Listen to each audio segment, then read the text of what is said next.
like finishing a song and the song is still playing, Jay walks over to me and I'm sitting. So he sits next to me and he said, so basically what I want from you is like, see, this is a band. So I need to keep that same, like the hip hop. We can't lose that hip hop. And that's where the cuts come in. And I was like, oh, I got a plan. I got you. So he's like, okay. So just from that conversation, they were like, all right, bring him in for costuming. And I'm whisked off into a room and they measured me for a suit. And they were like, all right, can you be at the Brooklyn Navy Yard at 6:45 in the morning or whatever time it was? And I was like, yeah, what are we doing? I had no idea what we were doing. I didn't have to trigger any music, but they gave me audio to listen to. So that night I went home and I just cut to those songs that didn't even come out yet. So just to give you an idea,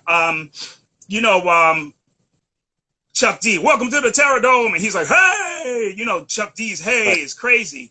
So Rock Boy's in the building and I'm like, hey, tick, tick, tick, tick, tick, tick, tick, hey, right? That's the kind of stuff that just pops up in my head. Simple stuff for me. It's not no big deal for anybody. It's easy. It's just common, like that's how you rock. So every song had a certain sound or certain word and you just add to it and freak it. So that's what I did. So the American Gangster storytellers on VH1 live, I had to do that for Jay in Brooklyn. It was phenomenal. One of the best days of my life. Rock that show. They don't have it on YouTube. Every time they put it on YouTube, somebody ends up banning it and getting it off. But one of the best shows I ever did in my life, no practice. I just really knew what to scratch. I didn't have to trigger music. It wasn't a timing thing. The music it was kind of an easy situation, but not because I had to find all the stuff and cut and be dope. And it worked. It was pretty crazy. But so after that, we had a celebration. Rock Boys, you are now all officially the Rock Boys. Yeah, champagne everywhere. I'm like, okay.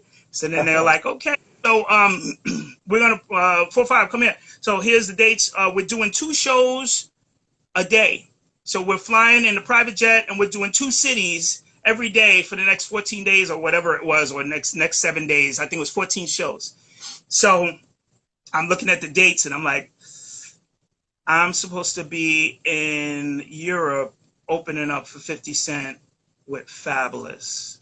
They were like, oh, so you can't do these dates? No. Next. It was like time to go. I was dismissed. Oh, wow. That was it. I couldn't do it. I had already submitted my passport. I couldn't do it. It's just, that's how the cookie crumbles. But what's crazy too is, so now I was working with Fab at the time. So now I'm still doing shows with Fab and I end up doing a show, and this is Big Brother, right? With Kanye. So that was when there supposedly wasn't, they were beefing or whatever. And then Jay was showing up at Kanye's shows and walking out on the Big Brother song to show everybody that they're still cool. Right. So this first show that I saw of that, because I did a show with Fabulous on one of those shows, I saw Jay backstage. And it was like a week ago that we had just did that, Awkward. So I walk over to him and I'm like, what's good? And he's like, what's good? So I'm like, I don't know if you remember me. And I was about to, I remember you. He's still watching the show. I was like, all right, peace, yo. I just walked off like, wow. So that was it. That was my shot. I got my shot with Jay.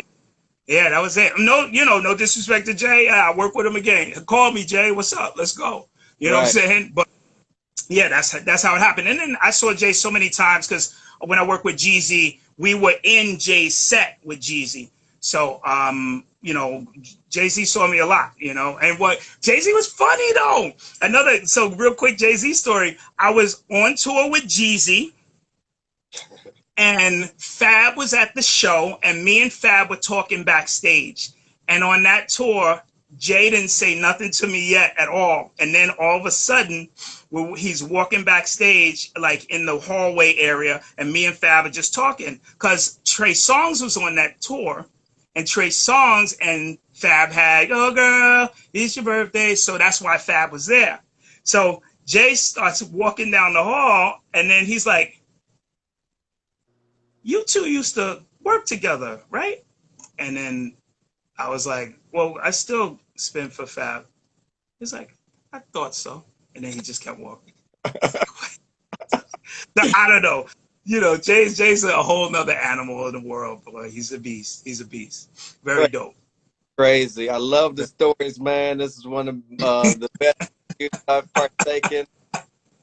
We got about 10 minutes. We got about 10 minutes before we get out of here. You've been in the business for several decades. What does DJ 4our5ive consider his greatest achievement up to this point? I mean, honestly, just whatever I was able to add to anybody's show is beautiful. I feel the moments anytime I watch any video, and I'm so, like, you got to understand, I was the kid, 12 years old, DJing in my room, wanting to be Jam Master Jay. You know what I'm saying? Wanting to DJ for artists, and it happened for me. So, you know, you dream, you keep grinding, you see what happened, EPMD, okay, next move. I was always just going for it, you know, and that's what you got to do, you know. And the thing too, a lot of people don't realize, and this is getting to really my greatest thing that I feel that I've contributed to the world, is that you can dream it. Like, so, you know, we can close our eyes and see, like, how does that don't make sense? You know what I'm saying? We can not speak and hear what we're saying to ourselves. So that magic is why these great things happen. So people dream it up and then they walk the walk to make it happen. That's all I've ever done.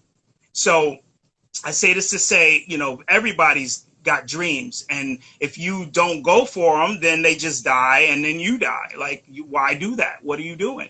So I have always been somebody to just go for it. And a lot of the things that were setbacks actually weren't. You know, they were, but they weren't, because, okay, next move, because there's still more dreams. So why would you stop there? So I never really dwelled on any of the anything, and I just always kept it moving. And these are things that I teach. So now I run 2 DJ schools on Long Island.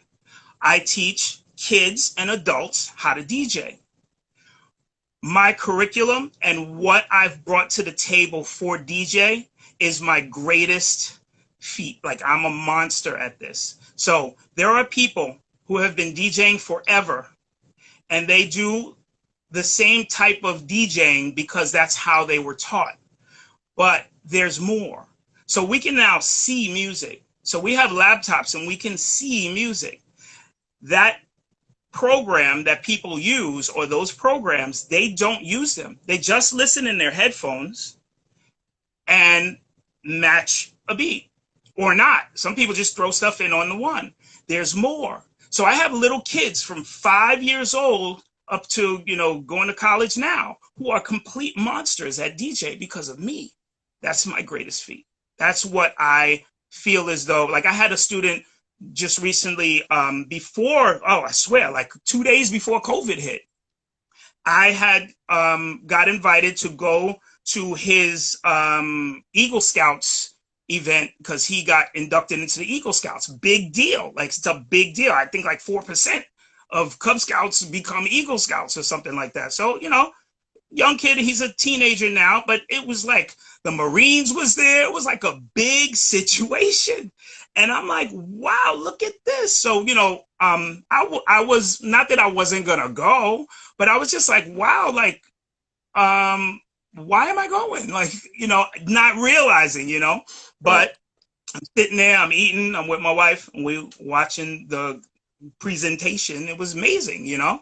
And then he has to give a speech. So he gives a speech, and what does he do? He starts saying about, I have this person in my life who's such and such, this and that, and starts breaking down like how I teach with colors and numbers on the screen. So much magic I do in my classes, I promise you. And there's so many people who, like, I've tested for 6 years. I've been doing this, and I'm like, wow, it's just getting better and better. But he explains how I use numbers and colors to make him understand how to produce and DJ.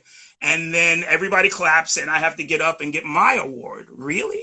You know what I'm saying? Like, yeah. So this is amazing where I'm at with this. So my school, Spin DJ Academy, there are owners. I run the school, pretty much the DJ portion of the school, because it's a music school as well. They teach production and playing instruments. And this is what I do. And I do it right here in my house online. And it's pretty sick. It's pretty sick. And then I also teach students of my own out of state, out of the country, right on Zoom and Hangouts and Google Meets and all this stuff. It's pretty crazy. Shout out to Diamond. Yay! Diamond the artist. Yeah. I don't know if you seen the comments, man, but everybody absolutely loved your stories as I did. Let me take the opportunity to thank you for everything you've done for the culture. Yes. I appreciate everything. At this point, can you shout out your social media and where everybody can find you at? Yes. So I go by DJ, the number 4, OUR, the number 5, IVE, pretty much on everything. So, yeah, I'm really Instagram, Facebook, DJ 4our5ive, but no F's. This was before 6ix9ine did it.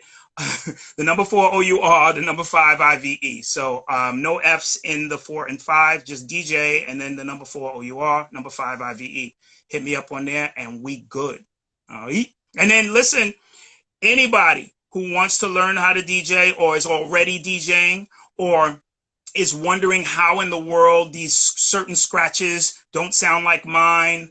You watch Qbert do a lot of amazing things. No, I am not as nice as Qbert, but I understand a lot of Qbert's style, and it's all the simplest thing, open or close. If you start open, you can get a whole lot more sounds than when you start close. And of course, we've all been taught to start with your scratch, the fader off, so you can't hear that side while you're setting up. But if you start your scratches open and you understand the movements, and it's important too to know the name of your scratches so that you can understand in your head to click, click, next, next, next. It's pretty dope. So that's what I teach. DM me if you want a free trial with me, y'all. Seriously, any DJs, anybody who wants to start or has been DJing forever and wants to understand things. Mixing too.